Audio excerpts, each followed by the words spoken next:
తాకట్లో ఉన్న మీ బంగారాన్ని విడిపించి ఆ రోజు ఆన్లైన్ రేటుకి కొంటాం. Sharma gold company. నమస్కారం, సుమన్ టీవీకి స్వాగతం. మార్చి నెల ద్వాదశ రాశుల వారికి ఏ రకంగా ఉండబోతుంది, గ్రహ స్థితిగతులు ఎలా ఉన్నాయి, ఎటువంటి ఫలితాలను ఇస్తున్నాయి, ఎటువంటి పరిహారాలను వీళ్ళు పాటించుకోవాలి, ఈ అంశాలన్నీ తెలియజేసేందుకు మనతో పాటు ఉన్నారు ప్రముఖ జ్యోతిష్య రత్న, జ్యోతిష్య చక్ర వైభవ నిపుణ డాక్టర్ రాళ్లపల్లి రవికుమార్ గారు. గురుగారు నమస్కారం. నమస్కారం. గురుగారు, ద్వాదశ రాశుల వారికి ఈ మార్చి నెల ఎలా ఉండబోతుందో తెలుసుకునే ముందు నవగ్రహాల స్థితిగతులు ఎలా ఉన్నాయి, ఎలాంటి ఫలితాలను అందిస్తున్నాయి? శరదిందు సమాకారే పరబ్రహ్మ స్వరూపిణి వాసరాపీఠ నిలయే సరస్వతి నమస్తే. సుమన్ టీవీ ప్రేక్షకులకు నమస్కారం. మార్చి నెల 2025 నవగ్రహాలు ద్వాదశ రాశుల్లో ఎక్కడ ఉన్నాయి ఇప్పుడు తెలుసుకుందాం. ముందుగా సూర్యుడు వచ్చేసి మనకి మీన రాశిలో ఉన్నారు. అలాగే కుజుడు మనకి మిథున్ రాశిలో ఉన్నారు. అలాగే రాహు వచ్చి మనకి మీన రాశిలో ఉన్నారు. గురువు మనకి వృషభ రాశిలో ఉన్నారు. శని స్వస్థానమైన కుంభరాశిలో ఉన్నారు. బుధుడు నీచస్థానమైన మీన రాశిలో ఉన్నారు. కేతు కన్యా రాశిలో ఉన్నారు. శుక్రుడు మటుకు మీన రాశిలో ఉచ్చస్థానంలో ఉన్నాడు. కాబట్టి ఒకటి స్వస్థానం శని, శుక్రుడేమో మనకి ఉచ్చస్థానంలో ఉన్నాడు మీనంలో. అలాగే నీచస్థానమైన మీనంలోనే బుధుడు కూడా ఉన్నాడన్నమాట. ఇవి నవగ్రహాలు ద్వాదశ రాశుల్లో మార్చి నెల అంతా ఈ స్థానాల్లో ఉంటాయి. గురుగారు, మార్చి నెల సింహరాశి వారికి ఎలా ఉండబోతుంది? ఏ గ్రహాలు వీళ్ళకు ప్రతికూలంగా ఉన్నాయి, ఎలాంటి ఫలితాలను ఇస్తున్నాయి? తప్పకుండా అమ్మా. సింహరాశి అనగానే మనకి మఖ 1, 2, 3, 4 పాదాలు, పుబ్బ 1, 2, 3, 4 పాదాలు, ఉత్తర 1వ పాదం, ఈ నక్షత్రాల సమూహం అంతా మనకి సింహరాశిలోకి వస్తుంది. ఈ రాశి వారికి ముఖ్యంగా గురుబలం అయితే పరిపూర్ణంగా ఉందండి.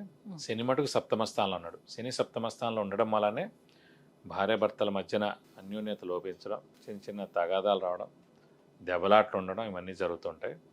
సప్తమ స్థానం అంటే ఇదివరకు కూడా మనం చెప్పుకున్నాం, భర్త లేదా భార్య, అలాగే ఇమీడియట్ బాస్, అలాగే వ్యాపారం అంటే కనుక పార్ట్నర్షిప్. సో పార్ట్నర్షిప్ మధ్యన కూడా తగాదాలు ఉంటాయి. ఇమీడియట్ బాస్తో కూడా ఖచ్చితంగా ప్రాబ్లమ్స్ ఉండేందుకు అవకాశం. ఎందుకంటే సింహరాశి అధిపతి రవి అండి. రవికి శనికి అస్సలు పడదు. కాబట్టి ఖచ్చితంగా ఇంపాక్ట్ 100% ఉంటుంది అన్నమాట. ఈ నెలలు అయిపోతే శని అష్టమ స్థానంలోకి వెళ్తాడు. అష్టమ శని నడుస్తున్నా పర్లేదు, ఎందుకంటే అది మిత్రస్థానం అనుకోవచ్చు కనీసం. కానీ ఇది మటుకు ఖచ్చితంగా శత్రుస్థానం అన్నమాట. సో కాబట్టి ఈ నెలలు కూడా జాగ్రత్తగా ఉంటే ఇమీడియట్ బాస్తో ప్రాబ్లం తగ్గుతుంది. భార్యాభర్తల మధ్యన వైవాహిక జీవితం బాగుంటుంది. అలాగే బిజినెస్ పార్ట్నర్తో కూడా బాగుంటుందని చెప్పుకోవచ్చు. ఇంకోటి ద్వితీయ లాభాధిపతి బుధుడయ్యి నీచలో ఉన్నాడు. కాబట్టి మళ్ళీ సేమ్ ద్వితీయ అంటే కుటుంబ స్థానం, నేత్రస్థానం, వాక్స్థానం, ధనస్థానం. సో కుటుంబంలో ప్రాబ్లమ్స్ ఉండడం. ఆల్రెడీ ఇక్కడ సప్తమ స్థానంలో శని ఉన్నాడు కాబట్టి వైవాహిక జీవితం ప్రాబ్లం ఉన్నాడు. ద్వితీయాధిపతి అంటే కుటుంబ స్థానాధిపతి కూడా నీచలో ఉన్నాడు కాబట్టి కుటుంబంలో చిన్న చిన్న ప్రాబ్లమ్స్ రావడం, అలాగే ధనానికి ఇబ్బంది కలగడం. ఎందుకంటే ధనాధిపతి కూడా బుధుడు అయ్యాడు కాబట్టి సింహరాశికి. అలాగే వాక్స్థానాధిపతి కూడా అయ్యాడు కాబట్టి వాక్కు సరిగ్గా లేకపోవడం వల్ల అనవసరంగా వేరే వాళ్ళు ఏదో అన్నారని అనుకోవడం, ఏదో చిన్న మాట అంటే పెద్దగా అది అయిపోవడం, ఇలాంటివన్నీ కూడా జరిగేందుకు అవకాశం ఉన్నాయి. మిత్రులు కూడా శత్రువులు అయ్యేందుకు అవకాశం ఉంది. నేను బుధుడు మిత్రుడు అవుతాడు. మామూలుగా మిత్రుడి కారకుడే బుధుడు. వాడే నీచలో ఉన్నా అంటే మిత్రులు కూడా శత్రువులు అయిపోతారు. కాబట్టి ఆరోగ్యం, మళ్ళీ ఆరోగ్య కారకుడు కూడా ప్రస్తుతం అయితే కనుక మనకి బుధుడే అయ్యాడు. అంటే వాడు నీచలో ఉన్నాడు కాబట్టి ఆరోగ్య విషయంలో కూడా కొంచెం జాగ్రత్త వహించాలి. అయితే అనారోగ్యం వచ్చేందుకు అవకాశాలు ఎక్కువగా ఉన్నాయి. అలాగే విద్యార్థులకి మటుకు బాగానే ఉందండి. అలాగే వ్యాపారస్తుల మటుకు కొంచెం గడ్డు కాలం అని చెప్పుకోవచ్చు. ఎందుకంటే వ్యాపార కారక గ్రహమే బుధుడు, అలాంటి వాడు నీచలో ఉన్నాడు. ద్వితీయాధిపతి, లాభాధిపతి. ద్వితీయాధిపతి అంటే ధనస్థానాధిపతి అయ్యాడు. లాభాధిపతి అంటే లాభాన్ని చేకూర్చేవాడాడు. 2 ఆధిపత్యం ఉన్న బుధుడు నీచలో ఉన్నాడు కాబట్టి వ్యాపారస్తులకు ఖచ్చితంగా గడ్డు కాలం అని చెప్పుకోవచ్చు. షూరిటీస్ పెట్టకూడదు, స్పెక్యులేషన్స్ జోలికి వెళ్ళకూడదు, మధ్యవర్తిత్వం వహించకూడదు, వ్యాపారస్తులు మటు కొత్త వ్యాపారం స్టార్ట్ చేయకూడదు, ఎక్స్టెన్షన్ జోలికి కూడా అస్సలు వెళ్ళకూడదు. వెళ్తే మటు ఖచ్చితంగా లాస్ అయ్యేందుకు అవకాశం ఉంది. కాబట్టి ఈ నెలలు మామూలుగా ఉండడం ఉత్తమం. వివాహాది శుభ కార్యక్రమాలు చేపట్టే అవకాశాలు ఉంటాయా?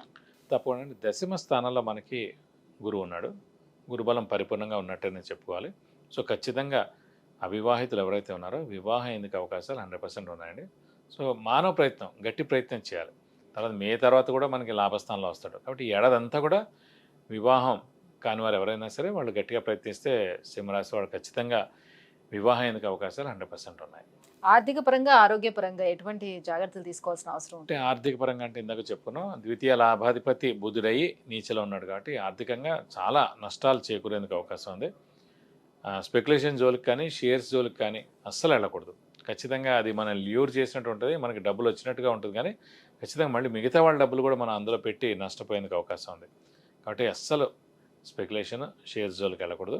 వ్యాపారస్తులు కూడా ఖచ్చితంగా గడ్డు కాలం కంటే దాని జోలికి అస్సలు వెళ్ళకూడదు. ఆరోగ్యపరంగా అన్నారు, ద్వితీయాధిపతి అంటే కనుక మనకి నేత్రస్థానాధిపతి కూడా అనుకున్నాం. నేత్రస్థానం అంటే కళ్ళు ప్లస్ ఆరోగ్యం కూడా అనుకోవచ్చు. అంటే ఆరోగ్య విషయంలో కూడా జాగ్రత్త వహించాలండి. అనారోగ్యం కలిగేందుకు అవకాశాలు ఎక్కువగా ఉన్నాయి. ఇంకా ఎలాంటి రెమెడీస్ని పాటించుకుంటే బెటర్గా ఉంటుంది? వీరు కూడా ప్రస్తుతం ఏంటంటే బుధుడే మెయిన్గా నీచలో ఉన్నాడు కాబట్టి, ద్వితీయ లాభాధిపతి అయ్యాడు కాబట్టి ప్రతి బుధవారం ఉపవాసం ఉండడం ఈ నెలలు.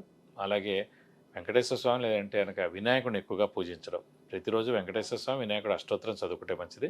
అలాగే బుధవారం రోజుల మటుకు వినాయకుడు టెంపుల్ అంటే మనకి వెంకటేశ్వర స్వామి టెంపుల్కి వెళ్ళి 40 ప్రదక్షిణాలు చేస్తే చాలా మంచిది.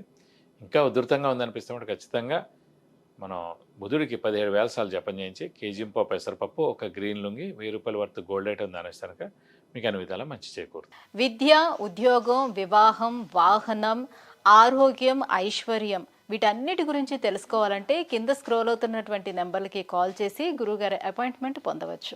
గురుగారు, సింహరాశి వారికి ఈ మార్చి నెల ఎలా ఉండబోతుంది, ఎలాంటి పరిహారాన్ని పాటించాలి, విషయాన్ని తెలియజేసినందుకు ధన్యవాదాలు. నమస్కారం.